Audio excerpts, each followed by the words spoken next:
जिस लेखक को अपनी कलम की ताकत का अनुमान होता है, अपनी कविताओं में शब्दों का सम्मान होता है, उन हजार में किसी एक को अपने कवि होने का मान होता है। नमस्कार, डीडी बिहार के खास कार्यक्रम उड़ान में आपका स्वागत है। आपकी होस्ट मैं हूं मुस्कान। एक कवि वो होता है जो किसी व्यक्ति या समाज पर काफ़ी गहरा असर डालता है और अपनी कविताओं से समाज का असली रूप सामने लेके आता है। तो ऐसे ही आज हमारे साथ मौजूद है चंद युवा कवि। तो सबसे पहले आज हमारे साथ मौजूद है अनिकेत पाठक, जिन्होंने वीर रस पे बहुत ही खूबसूरत सी कविता लिखी है। तो बहुत बहुत स्वागत है अनिकेत आपका। बहुत बहुत शुक्रिया।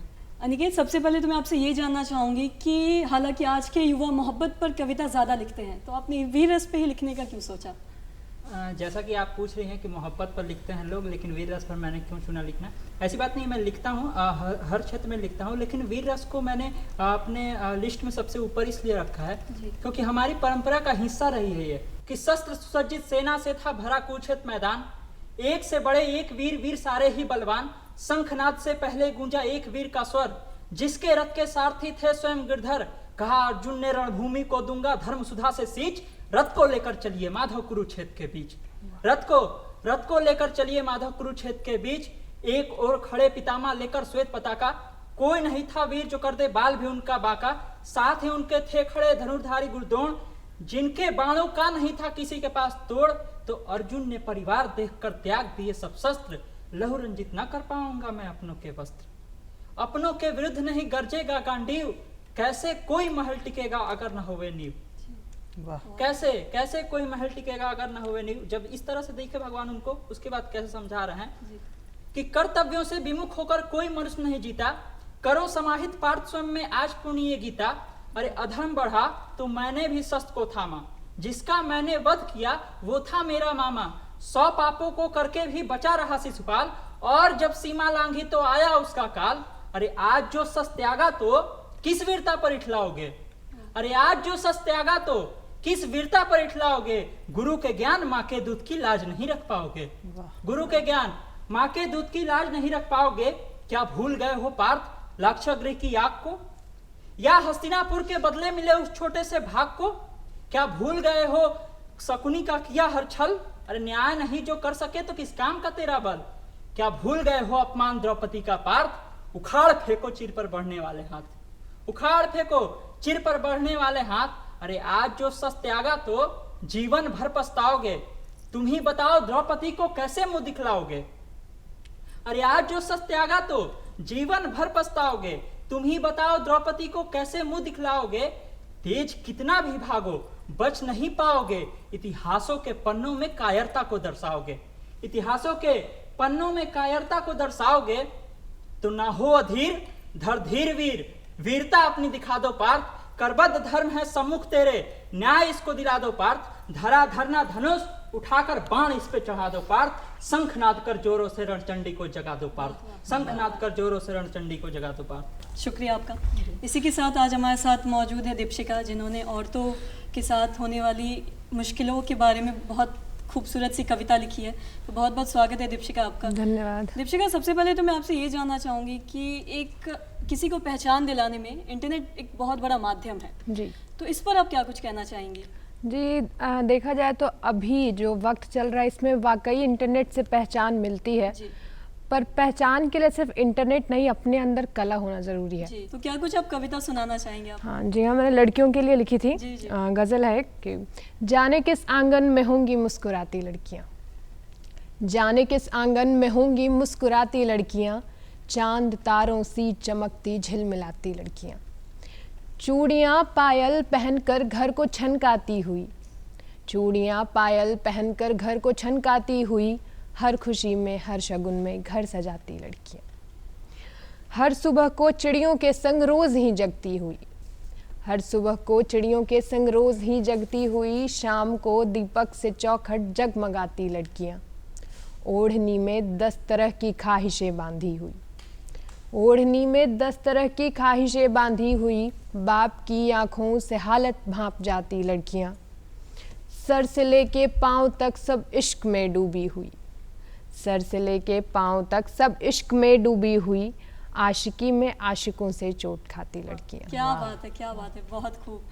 कह सकते हैं कि एक औरत है जो मकान को घर बनाती है, वो सुबह से शाम है जो घर का सबका ख्याल रखती है, हर वक्त में है जो अपने आप को ढाल लेती है।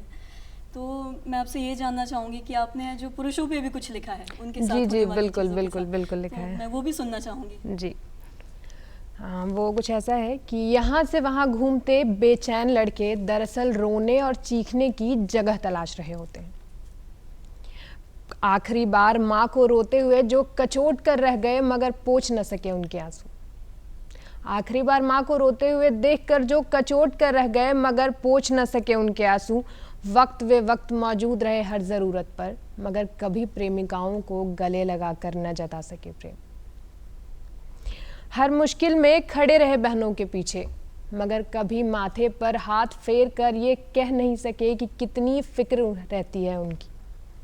दिल टूटने पर भी खामोशी मिले सारी बेचैनियों को दिल में समेटे हुए। इतना बोझ उठाते हुए आहिस्ता आहिस्ता पथरा गई उनकी आंखें। आखिर में जो लड़के असहाय हुए, बेचैन हुए, गुस्सैल हुए, वो मोम से लड़के थे, खुद को पिघलने से रुके हुए। बहुत बहुत शुक्रिया आपका। इसी के साथ आज हमारे साथ मौजूद है मनीष, जो रोज़मर्रा की ज़िंदगी के बारे में लिखते हैं। तो मनीष, मैं आपसे ये जानना चाहूँगी कि एक कवि है जो कल्पनाओं पे ज़्यादा लिखता है या हकीकत पे? कवि दोनों पे लिख सकता है। एक कवि कल्पना पे भी लिखता है, हकीकत पे भी लिखता है। जी दूसरे कवियों की बात आप पढ़कर समझेंगे। अगर मैं अपनी बात बोलूं जी तो मेरे साथ दो हाल होता है कि अगर हम सड़क पे घूम रहे हैं तो हमको जो सामने दिखता है हम उसको भी लिखते हैं। जी और कई बार ऐसा होता है जब हम कुछ सोच रहे होते हैं, बहुत गहरी सोच में, तो परेशान होते हैं, कोई बात करने को नहीं होता है, जी जी तो हमारे पास एक साथी होता है जिसको कागज़ कलम बोलते हैं और हम उस पर लिखते हैं। तो हम काल्पनिक भी लिख सकते हैं और सामने से देख कर भी लिख सकते हैं। कह सकते हैं कि एक कवि का सबसे गहरा मित्र कलम और कागज ही बिल्कुल, होता है। तो बिल्कुल। बिल्कुल। और मैं आपसे ये जानना चाहूँगी कि आजकल आवाम को लिखने वाले कम हो गए हैं, इस बिल्कुल। पर आपका क्या कहना है?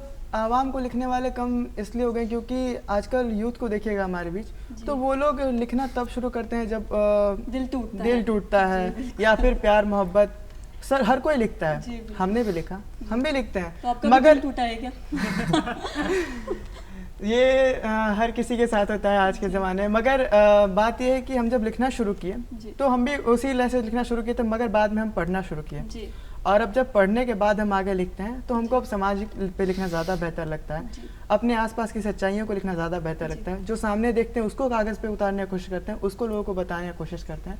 और कई सारे जगह आप ऐसा देखिएगा जब लोग आपको झूठे नकाब में देखते हैं। जी बिल्कुल। तो मेरी कोशिश है कि अब जो वो झूठे नकाब वाले लोग हैं जो खुद को अच्छा बताते हैं, तो उनको हम अपनी कविता के ज़रिए सामने ला सके कि आप क्या हैं। जी, तो क्या कुछ सुनाना चाहेंगे आप? बिल्कुल, मेरे पास कुछ है अभी कि अधूरी कहानी का एक हिस्सा छोड़कर, अधूरी कहानी का एक हिस्सा छोड़कर हमने भी गज़ल लिखा मतला छोड़कर, अधूरी कहानी का एक हिस्सा छोड़कर हमने भी गज़ल लिखा मतला छोड़कर, दिखावे में खुद को बड़ा कहते हैं लोग, कैमरे के सामने एक निवाला छोड़कर। वाह। रियलिटी देखिए, जी, जी, ये जी, आज एक पेड़ लगाएंगे तो 10 लोग हाथ जी बढ़ाएंगे। बिल्कुल। तो दिखावे में खुद को बड़ा कहते हैं लोग, कैमरे के सामने एक निवाला छोड़कर, लाचारी में एक बाप झूठे वादे कर गया, लाचारी में एक बाप झूठे वादे कर गया, छोटी आंखों में एक छोटा सा सपना छोड़कर, छोटी आंखों में एक छोटा सा सपना छोड़कर, लाचारी भी ऐसी कि रो पड़ा समंदर, लाचारी भी ऐसी कि रो पड़ा समंदर, लाचारी भी ऐसी कि रो पड़ा समंदर, मझधार में कश्ती को प्यासा छोड़कर, उड़ाकर पखेड़ू को भी खुश नहीं था मैं, पखेड़ू चिड़िया को बोलते जी हैं, जी जी। उड़ाकर पखेड़ू को भी खुश नहीं था मैं, चला गया हो जैसे कोई अपना छोड़कर। वाह। हमारे बीच ऐसा लोग कहते हैं कि दिखावे में लोग पंछी उड़ाते हैं, ये करते हैं, जी। मगर आप उन पक्षियों के साथ कुछ दिन रहिए तो आजकल आपको लोग उनसे दिखावा प्यार हो पे जाएगा। ज़्यादा जीते हैं उससे आपको अच्छा। जानवरों से प्यार हो जाएगा। जी। लोग कहते हैं कि पक्षियों को उड़ा दो, मगर आपको जब उससे प्यार हो जाएगा तो आप उसको उड़ाकर खुश नहीं होगा। हम उस चीज़ को लिखने की कोशिश किए हैं जी। कि उड़ाकर पखेड़ू को खुश नहीं था मैं, चला गया हो जैसे कोई अपना छोड़कर, जाते जाते रिश्ते सारे ले गया है वो, चल गया जो घर को अपने मलबा छोड़कर।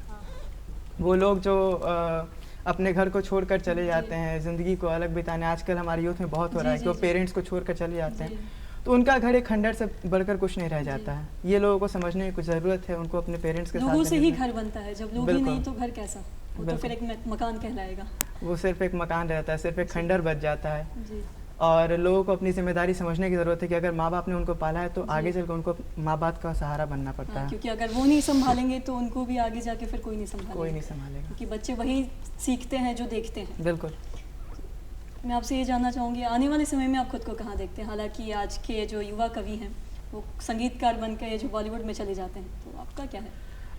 मेरा टारगेट संगीतकार बनना या बहुत बड़ा कवि बनना नहीं है जी मेरा टारगेट बस इतना है कि हम लिखते रहना चाहते हैं, जी जो सच्चाई हमारे बीच है उसको दर्शाते रहना चाहते हैं, लोगों तक पहुंचना चाहते हैं, लोगों को बताना चाहते हैं कि ये आपके बीच हो रहा है। और हम बस ऐसा है कि लिखते हैं और लोगों को बस जो बताते हैं चाहते हैं कि लोग हमको समझें और हम लोगों को समझें। जी बाकी मेरा मेन टारगेट यही है कि समाज के लिए कुछ कर सकें। कोशिश यही रहती है कि हमेशा समाज के लिए कुछ अपना डिमोट कर सकें। जी बाकी लिखने के लिए यही है कि प्रेरणा बस लिखते रहना है और कवि बहुत बड़ा कवि बनना नहीं है मगर लिखना नहीं छोड़ना है।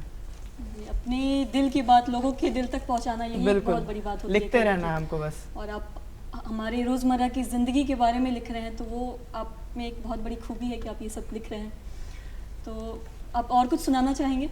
बिल्कुल। एक और है जो आप देखिएगा, ऐसा सिचुएशन हुआ हमारे बीच लॉकडाउन में, जी जी तो उसी का कुछ सिचुएशन आपके हाँ, सामने रखते अपने बिल्कुल। पंक्तियों में। ध्यान दीजिए कि जो खुश थे देखकर आसमान का बोझ, जो खुश थे देखकर आसमान का बोझ, अब कैसे सहेंगे सब तापमान का बोझ। जो खुश थे देखकर आसमान का बोझ, अब कैसे सहेंगे इस तापमान का बोझ। बूढ़े कंधों में वो हिम्मत कैसे आए, सामने बेटा और शमशान का बोझ। वाह। एक समय क्या था बात हमारे है। बीच जब एक बाप को अपने बेटे का लाश उठाना पड़ा, एक पति को अपनी पत्नी का लाश उठाना पड़ रहा था, पत्नी को पति का लाश उठाना पड़ा था। ऐसे सिचुएशन में अगर एक बाप के नज़रिए से लिखा जाए तो वही लिखे थे कि बूढ़े कंधों में वो हिम्मत कैसे आए, सामने बेटा और शमशान का बोझ। कोई खुश था अपने कूचे में बारिश देखकर, मेरे झोपड़े के सर पर तूफान का बोझ। कोई खुश था अपने कूचे में बारिश देखकर, मेरे झोपड़े के सर पे तूफान का बोझ। प्यार से भी बड़ा दुख है दुनिया में प्यारे, प्यार से भी बड़ा दुख है दुनिया में प्यारे, एक रोटी कपड़ा और मकान का बोझ। क्या बात है। एक रोटी कपड़ा और मकान का बोझ, जात बांटते बांटते यूं इंसान बट गया, इंसान नहीं सहता इंसान का बोझ। क्या बात है, बहुत खूब। इन्हीं दिनों में हम लोग देखे कि एम्बुलेंस में 22 लाशें 25 लाशें दी जा रही है, जबकि हमारे बीच ये रिवाज था। हमारे देश का एक बहुत प्यारा सा रिवाज है कि अगर किसी की अंतिम यात्रा निकलती है, अंतिम बारात निकलता है, तो धूमधाम उसको से एक इंसान को कंधा देने के लिए 400 लोग, 4 करोड़ों की आबादी आती थी, एक बारात निकलती थी लंबी सी। मगर आज ऐसा सिचुएशन है कि 22 लोगों को कंधा देने के लिए एक इंसान निकल रहा है, एक इंसान को कंधा नहीं मिल रहा है, एम्बुलेंस में लाशें भरकर ले जा रही थी। तो ऐसा सिचुएशन कहीं ना कहीं हमारे ही कर्म का फल है। हम लोगों ने ही ऐसा किया है जिसका हमको भोगना पड़ा। धरती का ख्याल हम लोगों ने नहीं रखा, तो ये सब हमारा ही फल है। मगर इंसान को अब एक दूसरे का हाल समझना चाहिए, ऐसे सिचुएशन में आगे बढ़ना चाहिए और उनको अपनी गलतियों को सुधारने की कोशिश करना चाहिए। तो यही लिखे कि अब एक दूसरे से फिर से हाथ बटाना शुरू किया जाए और इस मुश्किल समय बस एक साथ बनकर रहेंगे तो और ये समय कट जाएगा। कोरोना के टाइम पे हम किसी का हाथ नहीं बटा सकते हैं। कोरोना के टाइम में कोरोना के टाइम में आप हाथ नहीं बटा सकते मगर उनका साथ दे सकती हैं। साथ देने का बहुत सारा तरीका है। आप उनको शारीरिक तौर पर नहीं, मानसिक तौर पर साथ दे सकती हैं। कोई कमज़ोर पड़ रहा है तो उनको ये मेंटल सपोर्ट एक बहुत मेंटल सपोर्ट बहुत बड़ी चीज़ होती है। और इस लॉकडाउन में अगर कोई सबसे ज़्यादा मतलब किसी चीज़ से प्रेरित हुआ है तो वो ग्रसित हुआ है तो वो मेंटल प्रॉब्लम से ही हुआ है। लोग बहुत परेशान रहे लॉकडाउन में और लोगों को ये समझना चाहिए कि सामने वाला परेशान हो तो उसकी परेशानी को सॉल्व करने का थोड़ा सा कोशिश करेंगे। छोटी छोटी कोशिश अगर सब लोग मिलकर करें तो किसी की प्रॉब्लम को सॉल्व किया जा सकता है। बिल्कुल सही कहा आपने। तो इसी के साथ आज हमारे साथ मौजूद है आदित्य। इन्होंने ये हर तरह की कविता लिखते हैं, तो बहुत बहुत स्वागत है आदित्य आपका। आदित्य, सबसे पहले तो मैं आपसे ये जानना चाहूँगी कि एक व्यक्ति जो मेट्रो सिटी में रहता है और एक व्यक्ति जो ग्रामीण क्षेत्र में रहता है, दोनों के रहने सहने में काफ़ी चेंजेस है, अलग है। तो मतलब कितना अंतर होता है दोनों के लिखने में? क्योंकि एक कवि वही लिखता है जो उनके साथ होता है या जो वो देखते हैं, तो क्या अंतर होता है उनमें? लिखने में कुछ खास अंतर नहीं होता है। गांव से भी निकल के बहुत अच्छे अच्छे कवि हमारे मिले हैं, जैसे रामधारी सिंह दिनकर हो गए, ये सब हो गए, मैथिली शरण गुप्त हो गए। तो ऐसा कोई अंतर नहीं होता है। मेट्रो सिटी के लोग भी, उनको थोड़ा सा ऑप्शन ज़्यादा मिल जाता है कवि सम्मेलन में जाने का, चाहे ओपन माइक कहीं भी अपना परफॉर्म करने का। तो ऐसा कुछ खास डिफरेंस नहीं होता। तो मैं आपसे ये जानना चाहूँगी, आप क्या कुछ आपने लिखा है, आप अगर सुना दें तो। मेरे पोएम का शीर्षक है किरदार। जी यूँ तो मेरे कहानी में किरदार बहुत है जी। छोड़ आया कुछ किरदार, पीछे राहों में वो लाचार बहुत है। मेरे कुछ किरदार ने हमेशा हंसाना चाहा लोगों को, मेरे कुछ किरदार ने हमेशा हंसाना चाहा लोगों को, पर आज जो किरदार है वो मुझ पर असरदार बहुत है। कहते हैं माफ़ कर सबको यार, सब बीमार बहुत है, और चल कुछ बनकर दिखा, चुकाने कुछ उधार बहुत हैं, क्योंकि ये मेरी जिम्मेदारी बहुत है, क्योंकि मेरे कंधे पर जिम्मेदारी बहुत है, और भी है जो इस किरदार में वो प्यारी बहुत है। क्या बात है, क्या बात है, बहुत खूब। और भी कुछ लिखा है आपने? हाँ, और भी मैंने कुछ लिखा है। ये मध्यम वर्गीय है, जैसे हम लोग मिडिल क्लास लोग हैं। जी। तो उस पर मैंने लिखा था कि नज़र किसी की ना पड़ती, हम उस श्रेणी के लोग हैं, ना निचले हिस्से का ना ऊपरे का, हमारा तो मध्यम वर्गीय संयोग है। जी। कहने खाने को मिला कि नहीं कोई नहीं आकर पूछता, नौकरी है कि नहीं किसी को क्या फ़र्क पड़ता, बोलते हैं घर तो है तुम्हारे पास, क्या तुम बस्ती में रहते हो, क्यों चाहिए तुम्हें राशन, लगता तो है कि तुम कमाते हो। जी करता है जोर से चिल्लाऊं, जी करता है जोर से चिल्लाऊं, घर है पर नौकरी नहीं, क्यों वो तुम्हें दिखता नहीं, चीख आंसू बन के निकल आती है, आत्मसम्मान पर खरोच आ जाता है। हाँ जी हाँ, मैं ठीक हूँ, मैं खुश हूँ, कोई पूछे तो बता देना कि इंतज़ार में हूँ, ना निचले हिस्से का ना ऊपरी हिस्से का, बस एक मध्यम वर्गीय लाचार। क्या बात है, क्या बात है, बहुत खूब, बहुत खूब, काफ़ी अच्छा लिखा है आपने। और थोड़ा रिलेटेबल सामाजिक तौर पे भी मैं लिखता हूँ, जो लोग अक्सर इस पे बोलना नहीं चाहते हैं, जैसे पीरियड्स हो गया, ये सब कुछ परेशानी हुआ, तो है कि खून के धब्बे नहीं अलंकार है वो, वाह वाह, 16 में से एक स्त्री का श्रृंगार है वो, हंसते हो तुम उसको खून का धब्बा समझकर, ऐ नादान तेरी जन्म पे रोने वाली चित्कार है वो। अरे वाह, क्या बात है, क्या श्री कृष्ण और राम की माँ ने भी तो यह दर्द सहा था, फिर वो मंदिर नहीं जा सकती ऐसा तुमने उनसे कहा था। वाह वाह, क्या बात है, क्या बात है, बहुत खूब, बहुत ही खूब, मतलब क्या खूब लिखा है आपने। मैं आपसे ये जानना चाहूँगी कि एक कवि कल्पनाओं पे ज़्यादा लिखता है या हकीकत पे? दोनों पे लिखता है। आप किस पे ज़्यादा लिखते हैं? हम कल्पनाओं पे भी लिखते हैं, हकीकत पे भी लिखते हैं। अच्छा, और आपको ये कविता लिखने की प्रेरणा कहाँ से मिली? मुझे कविता लिखने और की कब से लिख रहे प्रेरणा हैं आप? नहीं, मैं ये लॉकडाउन से लिख रहा हूँ, लॉकडाउन के पीरियड से लिख रहा हूँ, क्योंकि घर में सब मैं कविता के साथ साथ पेंटिंग भी करता हूँ, सिंगिंग भी करता हूँ, और लिरिक्स भी और राइटर भी हूँ, लिखता भी हूँ। मतलब एक में इतने सारे गुण। हाँ, और साथ में नीट एग्जामिनेशन का प्रिपरेशन भी करता हूँ। अरे वाह, बढ़िया। मतलब इस लॉकडाउन में हाँ, इस लॉकडाउन में बहुत कुछ सिखाया हमको, और जी, सही इस बार जब मैं खुद ग्रसित हुआ इस बीमारी से, जी, तब मेरे अंदर और जोश आ गया लिखने। आपको भी कोरोना हुआ था क्या? हाँ, इसी अप्रैल में हुआ था, इसी फेज में हुआ था। ये खत्म होने के बाद ये नेक्स्ट फेज में आपको कोरोना हाँ, हुआ ये था। सेकंड फेज में हुआ था। उसके बाद भी आपने इतना कुछ नई चीज़ें भी सीख ली और इतनी सारी चीज़ें भी साथ में कर रहे हैं, बहुत बड़ी बात है। हालांकि इस कोरोना में बहुत सारे लोग संक्रमित हुए हैं। और भी कुछ आप सुनाना चाहेंगे? हालांकि आप अपने पेपर पे देख रहे हैं तो लग रहा है कुछ सुनाना चाहते हैं। हाँ, कुछ है लिखा हूँ मैं, सुनाना चाहता हूँ कि एक कविता है, उसका शीर्षक है जरिया। जी। आंखें बंद हुई तो देखा पास खड़े सब रो रहे थे, जी। मम्मी मेरी हाथ पकड़कर, पापा उधर कोने में खड़े थे, देख रहा हूँ लेटे हुए मैं, महसूस फिर क्यों नहीं हो रहा, जी। मन में आवाज़ें चीख रही पर शब्द क्यों नहीं निकल रहा। पत्नी आई रोई जोर से पूछी, सुनते हो, इतनी भी क्या जल्दी थी, जब बोला था कल नहीं है पैसे तो फिर शादी की क्या ज़रूरत थी। लाडली मेरी रोज़ खाते वक्त हज़ारों नखरे करती है, पापा कल मछली ले आना, प्यार से आके कान में कहती है। कैसे समझाऊं उसे कि उसके पापा पे बहुत सारा कर्ज है, कैसे समझाऊं कि उसके पापा पे बहुत सारा कर्ज है। सुन रही हो, लिख रहा हूँ मैं, लिख रहा हूँ चिट्ठी मैं, कहना मत की आत्महत्या है, कहना मत की आत्महत्या है, कायर नहीं था कैसे बताऊं, बीमा के पैसे ही एकमात्र जरिए। तो कार्यक्रम खत्म करने का वक्त हो गया। आप सभी का बहुत बहुत शुक्रिया। आप सभी ने अपने कविताओं के जरिए अपने विचार, अपने शब्दों को बखूबी दर्शाया है। आपको आपके भविष्य के लिए बहुत बहुत शुभकामनाएं। इसी तरीके से आप लोग आगे बढ़ें। हम कह सकते हैं कि एक कवि है जो कम से कम और सटीक शब्दों में अपने दिल की बात लोगों के दिल तक पहुंचाता है, या यूँ बोलूँ तो जहाँ ना पहुँचे रवि वहाँ पहुँचे कवि। तो आशा करते हैं आपको हमारा कार्यक्रम पसंद आया हो। तो आज के लिए इतना ही, मिलेंगे अगले अंश में फिर। तब तक दीजिए मुस्कान को इजाज़त और देखते रहिए डीडी बिहार।